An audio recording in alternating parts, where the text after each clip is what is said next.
सौराष्ट्रे सोमनाथं च श्रीशैले मल्लिकार्जुनम् उज्जैन्यां महाकाल ओंकारममलेश्वरम् परल्यां वैद्यनाथं च नागिन्यां भीमशङ्करम् सेतुबन्धे तु रामेशं नागेशं वाराणस्यां तु विश्वेशं त्र्यम्बकं गौतमी तटे हिमालये तु केदारं कुशमे सन्त शिवालये एतानि ज्योतिर्लिङ्गानि सायं प्रातः पठिन्नरः सप्त जन्म कृतं पापं स्मरणेन विनश्यति।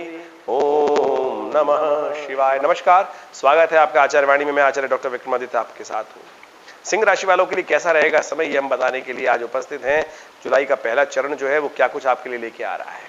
इसके साथ साथ ये हमने प्रार्थना जो करी ना, ये बहुत विशेष प्रार्थना है। सावन का महीना इसी महीने आरंभ हो रहा है विशेष तौर पर, और ऐसे में यदि नित्यपति इनका ही स्तवन कर ले, इन ज्योतिर्लिंगों का, कहा गया है सप्त जन्म कृतम पापम स्मरणेन विनश्यति, तो अवश्य। और कोई पूजा करने का टाइम तो आजकल व्यस्ततम समय चल रहा है, बहुत सारे लोगों को मिलता ही नहीं है। तो खैर, ये जो समय है विशेष तौर पे यदि हम बात करने जा रहे हैं, जुलाई का पहला चरण कई इंपॉर्टेंट चेंजेस को आपकी राशि के अनुसार से करने के योग बना रहा है। आपको बहुत सावधानी के साथ समझ लेना चाहिए। आपके विशेष तौर पर राशि के अनुसार से यदि हम बात करें, लग्न स्थान में ही, राशि में ही मंगल का आगमन हो गया है। शनि आपके बिल्कुल सामने चल रहे हैं, तो शनि मंगल की द्वंद्वात्मक स्थिति उत्पन्न हो गई आपकी राशि के अनुसार से, और 1 जुलाई को ही यह योग बन के तैयार हो रहा है। इसके साथ साथ शुक्र भी भागते हुए आपकी राशि के अनुसार से मंगल के पास चले आते हैं, यानी सांसारिकता का मोह की तरफ आप में, यानी सांसारिक आनंद लेने का अवसर भी आपको बहुत बढ़िया तरीके से ऐसे में प्राप्त होने का अवसर मिलने वाला है। वहीं बुध भी परिवर्तन की तरफ जा रहे हैं। बुध भी भागते हुए आपके सूर्य से दूर भाग रहे हैं और बहुत बढ़िया तरीके से आपके 12वें भाव में जाने के लिए जोर लगा रहे हैं। ये आपके लिए थोड़ा कष्टकारी रहेगा। ऐसे में आपके बहुत सारे कार्यों से आपको विशेष तौर पे लोग आपको दूर करने का प्रयास कर सकते हैं। तो ऐसे में क्या कुछ कर लेना चाहिए, कैसे आपको सावधानी बरत लेनी चाहिए। अच्छा बुरा समय दोनों तरह से आता है। यदि हम समझ लें तो बुरे को भी अच्छा कर सकते हैं, और अनजाने में तो अच्छा भी बुरा हो सकता है। क्यों? क्योंकि ज्ञानी नहीं है तो समय का लाभ कैसे लेंगे। यदि हमें पता है कि ये समय अच्छा है तो उसका पूर्ण लाभ आनंद भाव से ले सकते हैं, अपने आप को और बढ़िया कर सकते हैं, सोने पे सुहागा योग बना सकते हैं। और पता चल जाए कि खराब समय है तो उसको ठीक करने का प्रयास कर सकते हैं। उपाय किए जाते हैं ना, तो उसके द्वारा समय ठीक हो जाता है। तो यही तो ज्योतिष का माध्यम है कि जान लें समय कैसा है। तो चलिए जानते हैं सिलसिलेवार तरीके से कि 1 जुलाई से आपके ग्रह क्या कह रहे हैं। सबसे पहले बात कर लेते हैं 1 जुलाई की। तो 1 जुलाई का पंचांग कहता है कि उस दिन आषाढ़ मास के शुक्ल पक्ष की विशेष तौर पर त्रयोदशी तिथि है, शनिवार का अवसर है, और उस दिन शनि प्रदोष का शुभ योग पड़ रहा है। मंगल परिवर्तन की तरफ जा रहा है। मंगल बहुत दिन से कमजोर थे और वो जा रहे हैं आपके 12वें भाव से निकलकर लग्न राशि में आपकी, और ये बहुत सुंदर है आपके लिए। हिम्मत बढ़ाएंगे आपको। सबसे बढ़िया काम तो क्या है, मंगल ने आपकी हिम्मत तोड़ रखी थी, वो आपके बिल्कुल आश्वस्त जगाएंगे, उम्मीद जगाएंगे। लेकिन एक बात का ध्यान रखना है, उम्मीद तो जागे लेकिन द्वंद्व में ना फंसे। कई बार क्या होता है कि आप ऐसी बात को उत्पन्न कर लेते हैं मन में, मैं बहुत दिन से बर्दाश्त कर रहा हूं या कर रही हूं, अब नहीं बर्दाश्त करूंगी। ऐसी हिम्मत ठीक नहीं है भाई, और ऐसी हिम्मत हो सकती है, इसलिए हो सकती है क्योंकि शनि सामने बैठे हैं सप्तम में आपकी राशि से, और मंगल आ गए लग्न में। तो इस बात का ना ध्यान रखें कि अब नहीं बर्दाश्त करूंगी। शनि मंगल का टकराव है, यही आपकी द्वंद्वात्मक स्थिति उत्पन्न कर सकता है। इसका उपाय भी साथ में बता रहे हैं। क्यों? क्योंकि इस वक्त उपाय करने की जरूरत इसलिए है क्योंकि आपके लिए शनि प्रदोष का सुंदर योग पड़ रहा है। कोशिश करें शनि के दोषों को समाप्त करने का प्रयास करें।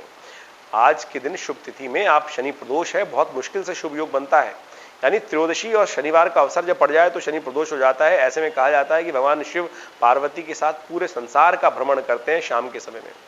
थोड़ा दूध में या जल में तिल डाल दीजिए, काले तिल, और उनको लेकर ओम नमः शिवाय का जप करते हैं। यदि रुद्राष्टाध्यायी के द्वारा, यदि योग्य ब्राह्मणों के द्वारा सुंदर तरीके से आप ये रुद्राभिषेक कर लें तो बहुत सुंदर ही है। तब तो ऐसे समय को विचार करना ही चाहिए, इस कार्य को कर ही लेना चाहिए।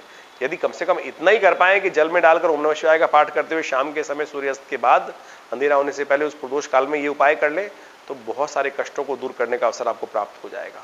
2 जुलाई की यदि बात करें तो उस दिन रविवार का अवसर है, चतुर्दशी तिथि है, पूर्णिमा का आगमन हो जाएगा थोड़ी देर में। तो उसके बाद दिखाई देता है उस दिन सत्यनारायण व्रत उसी दिन किया जाएगा। ग्रहों की गणना आपके लिए पॉजिटिव दिखाई देती है। पॉजिटिव चेंजेस रहेंगे, मन में आत्मविश्वास की वृद्धि होगी और धन लाभ के योग बनेंगे, सम्मान की प्राप्ति के योग बनते दिखाई दे रहे हैं। उस दिन गणमूल नक्षत्र भी विद्यमान है, तो इस दिन विशेष तौर पर ध्यान रखें 2 और 3 तारीख को, 3 जुलाई को जो जातक जन्म लेंगे उनकी मूल शांति अवश्य कराएगा, अन्यथा वो जातक अपने परिवार के लिए, स्वयं के लिए बहुत भारी रहेगा। इस बात का ध्यान रखते हुए आपको कार्य करना चाहिए।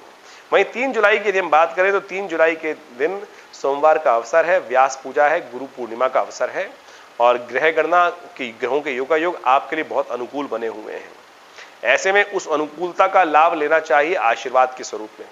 ग्रह की अनुकूलता है, आपके लिए समय अच्छा है, लाभ की स्थिति बनी हुई है। कौरव पांडव याद है आपको, जब विशेष तौर पर पांडवों को समस्त आशीर्वाद प्राप्त था लेकिन कौरवों को कोई भी आशीर्वाद नहीं मिल रहा था, इसीलिए इतनी बड़ी सेना, इतनी प्रबल सेना, इतने प्रबल योद्धा के बाद भी वो विजय नहीं प्राप्त कर पाए। पांडवों के पास उनके सदा आचरण के कारण से केवल आशीर्वाद ही आशीर्वाद था और प्रभु भी वहीं विराजमान होते हैं जहां आशीर्वाद मिल जाता है। तो इस दिन आशीर्वाद देने का अवसर है। कोशिश ये करें गुरुजन का, ब्राह्मण जन का, समस्त प्रकार के जिन्होंने आपको ज्ञान दिया है, जो श्रेष्ठ लोग हैं, उन सब का आशीर्वाद देते हुए कार्य करें तो जीवन में कल्याण का योग बनेगा। इसीलिए व्यास पूजा बहुत शुभ मानी जाती है। आप भगवान व्यास का विशेष तौर पर पूजन करते हुए कल्याण का योग बनाएं। बहुत सुंदर तिथि है। बात कर लेते हैं 4 जुलाई की। 4 जुलाई को मंगलवार का अवसर है और उस दिन बहुत शुभ तिथि है। ग्रह के योगायोग आपके लिए तो बहुत शुभ बने हुए हैं सुबह के समय में, लेकिन शाम के समय थोड़े कष्टमय हैं, ध्यान रखते हुए कार्य करना है और ठीक करने का योग भी हम आपको बता रहे हैं। शाम के समय विशेष तौर पर देखिए, उस दिन सावन का महीना आरंभ हो रहा है और इस बार सावन बहुत शुभ लेके आया है। घड़ी सावन के शुभ महीना विशेष तौर पर इसलिए शुभ लेके आया, विशेष है इस बार सावन, क्योंकि इस बार सावन 30 का नहीं 60 दिन का है। तो कोशिश करें इन 60 दिनों का लाभ लें। हमने तो विवेकानंद योगाश्रम में इस शुभ तिथि को देखते हुए मंगलवार के दिन कहा जाता है कोई भी दिव्य अनुष्ठान, शुभ अनुष्ठान आरंभ करने से वो अनुष्ठान की मनोकामना सिद्धि का योग बनता है अनुष्ठान से। तो हमने क्या कार्यक्रम रखा है कि 60 दिन तक आश्रम पर रुद्राभिषेक का कार्यक्रम रखा है। नित्य प्रति रुद्राभिषेक होगा, हर रोज उसमें आप भाग ले सकते हैं। शाम को करीब 6 बजे से लेकर रात्रि में 8 सवा 8 बजे तक चलेगा। उसमें कार्यक्रम में भाग लें, आपके कल्याणकारी अवसर प्राप्त होंगे। उस नंबर्स आपके सामने स्क्रीन पर है, आप उसकी संपूर्ण व्यवस्था जानकर इस शुभ कार्यक्रम का लाभ ले सकते हैं। ग्रहों की गणना जो आपको बता रहे हैं कि सुबह का समय आपके अनुकूल है, दोपहर को 1:47 के बाद उस दिन चंद्रमा का जब परिवर्तन होगा वो थोड़ा स्वास्थ्य में बिगाड़ के योग दे सकता है। शत्रुओं से, कॉम्पिटिटर से सावधान रहते हुए कार्य करने की जरूरत है। विजय प्राप्त करना चाहते हैं तो एक सुंदर उपाय है, तेल के द्वारा भगवान का अभिषेक, तिल के तेल से भगवान का अभिषेक करें। ओम नमः शिवाय का जप करते हुए कष्ट दूर होंगे। 5 तारीख को ग्रहों का परिवर्तन तो हो ही रहा है, साथ साथ बुधवार है और द्वितीया तिथि है। ग्रहों का योग दिखाता है कि आपको बड़ी सावधानी के साथ, विशेष तौर पर सिंह राशि वालों को सावधानी के साथ समस्त कार्य को करने का प्रयास करना चाहिए। थोड़ी सी गलती से नुकसान हो सकता है, तो इसलिए बैलेंस होकर जब समय कष्ट में चल रहा हो तो थोड़ा सावधानी के साथ चलने का प्रयास करें। यही सबसे बड़ा उपाय माना जाता है। बुधवार का अवसर है, कोशिश ये करें समस्त कष्टों को दूर करने के लिए, स्वास्थ्य को ठीक करने के लिए जो दूर्वा अंकुर है वो श्री गणेश को और शिव को अर्पित करें। दो दूर्वा अंकुर भगवान को अर्पित करने से कष्ट दूर होने के योग बनेंगे। 6 जुलाई की यदि हम बात करें तो 6 जुलाई को ग्रहों की गणना दिखाती है, उस दिन गुरुवार का अवसर है और तृतीया तिथि है। उसके बाद थोड़ी देर में चतुर्थी का आगमन हो जाएगा। अगले दिन सूर्योदय से पहले पहले चतुर्थी समाप्त हो जाएगी, इसलिए चतुर्थी क्षय हो गई है उस दिन। रिक्ता तिथि चतुर्थी और वो भी क्षय। ऐसे में नए कार्यों को आरंभ करने से बचना चाहिए। इस दिन ग्रहों का परिवर्तन, 2 विशेष ग्रहों का परिवर्तन हो रहा है। चंद्रमा दोपहर को कुंभ राशि में प्रवेश करेंगे, वो आपके लिए बहुत शुभ सूचना का आगमन लेके आएंगे। और वहीं शुक्र अगले दिन सुबह 4 बजे के आसपास परिवर्तन करेंगे, वो भी आपके लिए विशेष तौर पर राजयोग कारक ग्रहों का विशेष तौर पर निर्माण करने का शुभ अवसर बनाएंगे। तो ऐसे में वो दोनों के दोनों आपके लिए अच्छा रहेगा परिवर्तन, आप उसका लाभ लेने का प्रयास कर सकते हैं। ऐसे में भगवान गणेश की स्तवन करते हुए पीले वस्त्रों का दान करना चाहिए, भगवान को मोदक समर्पित करने चाहिए, कल्याणकारी योग बनेंगे। वहीं 7 जुलाई की यदि हम बात करें तो शुक्रवार का अवसर पंचमी, सावन की पंचमी है, पहली पंचमी है सावन की, कृष्ण पक्ष की पंचमी। और कहा जाता है कि ये तिथि काल सर्पयोग जैसे दोष को भी दूर कर देती है। इसलिए इस शुभ तिथि में समस्त काल सर्पयों के दोष के निवारण करने के लिए विभिन्न पूजाएं और विभिन्न व्यवस्थाएं की जाती हैं।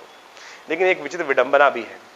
आमतौर पे आज की तारीख में बहुत सारे लोग, सभी लोग यही कहते हैं मेरी भी कुंडली में काल सर्पयोग है, मेरी भी कुंडली में काल सर्पयोग है, क्योंकि किसी ना किसी ने आपके मन में भ्रांति डाल दी। ऐसा नहीं होता है। केवल ज्यादा से ज्यादा कुछ ही कुंडली में काल सर्पयोग हो सकता है, ज्यादा से ज्यादा 6% 7% लोगों की कुंडली में काल सर्पयोग बन सकता है। आज मैं कहूंगा 85% लोगों के मन में ये भ्रांति होती है। हमारे पास आते हैं जन्मपत्र लेकर, जब हम देखते हैं तो भैया कहते हैं कोई काल सर्पयोग नहीं है। यदि काल सर्पयोग है तो उसका उपाय करने के लिए सुंदर तिथि है। हम उसके लिए सुंदर व्यवस्था बना रहे हैं कि यदि आपके मन में भ्रांति है और यदि अज्ञानता उदय हो गई है, कालसर्प योग के बारे में जानना चाहते हैं, तो इन नंबर्स पे जो चल रहे हैं उन पर अपनी जन्मपत्ति भेज दीजिए। हमारे बता दिया जाएगा आपको कि आपकी कुंडली में कालसर्प योग है कि नहीं है। यदि है तो इस शुभ तिथि का लाभ लीजिए। ऐसे में कालसर्प योग शांति यंत्र को स्थापित कर प्रतिष्ठित कर अपने घर में स्थापित कर लीजिए। पूरे वर्ष तक कालसर्प योग के नेगेटिव प्रभाव को दूर करने का सुंदर मार्ग आपको मिल जाएगा। कोई भ्रांति नहीं उत्पन्न करने के योग दिखाई देते हैं। ग्रह गणना जैसे हमने आपको बताई कि सुबह का समय आपके लिए थोड़ा भारी है, शाम के लिए विशेष तौर पर आपके लिए ग्रह गणना बहुत पॉजिटिव बनी हुई है। आज दिन समझे 7 जुलाई को यदि हम सिंह राशि की बात करें तो पॉजिटिव रहेगा आपके लिए। विशेष तौर पर लाभ की स्थिति प्रशस्त होगी, पॉजिटिव चेंजेस आने के अवसर आपको प्राप्त होंगे, अनुकूल समय आपको प्राप्त होता दिखाई दे रहा है। 8 जुलाई की यदि हम बात करें तो उस दिन भी ग्रहों की गणना विशेष तौर पर आपके लिए सुबह का समय अच्छा है, शाम के लिए थोड़ा सा आपको सावधानी के साथ कार्य करने की जरूरत है। जो भी कार्य करें किसी बंधन में ना फंसे और धन के मामलों में थोड़ा ध्यान रखते हुए कार्य करने की जरूरत है।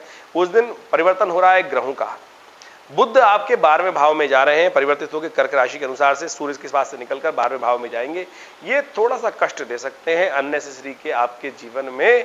आप लोग जो है आपका उपहास कर सकते हैं, लोग आपको ऐसा कर सकते हैं कि थोड़ा सा निग्लेक्ट करते दिखाई दे रहे हैं। तो ये ग्रह का प्रभाव है। इसको ठीक करने के लिए आपको गौ पूजन करना चाहिए, गाय को पालक खिलाना चाहिए। यह आपके लिए सुंदर योग बनाएगा।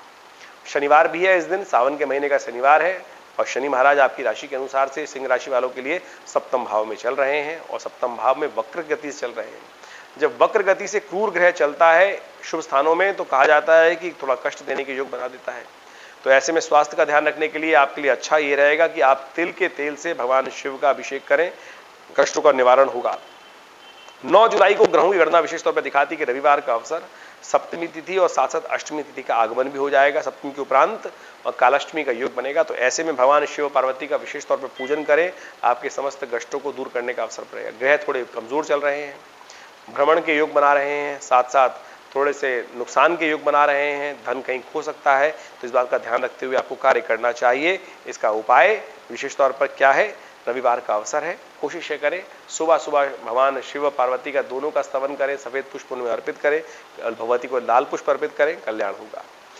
10 जुलाई को यदि हम बात कर लें तो उस दिन तिथि बहुत सुंदर है और आपके जीवन में परिवर्तन के योग भी बना रहे हैं। सुबह का समय थोड़ा भारी रहेगा, शाम को शुभ सूचना का आगमन होगा, लाभ की स्थिति बनेगी, ये भी बहुत सुंदर बन रहा है। यानी धन का आगमन शाम के समय होगा, तो सुबह की जो मेहनत है वो शाम को रंग ला सकती है। सोमवार का अवसर है और सावन का पहला सोमवार पड़ रहा है, ऐसी शुभ तिथि का लाभ लेना चाहिए। सावन का सोमवार समस्त प्रकार के मनोरथों को सिद्ध करने वाला होता है, संसारिक सुखों को देने वाला होता है, पहला सोमवार है ये। तो ऐसे में हमने विवेकानंद योगाश्रम में बड़ा सुंदर भव्य रुद्राभिषेक का कार्यक्रम रखा है, आप भी उसमें सम्मिलित हो सकते हैं।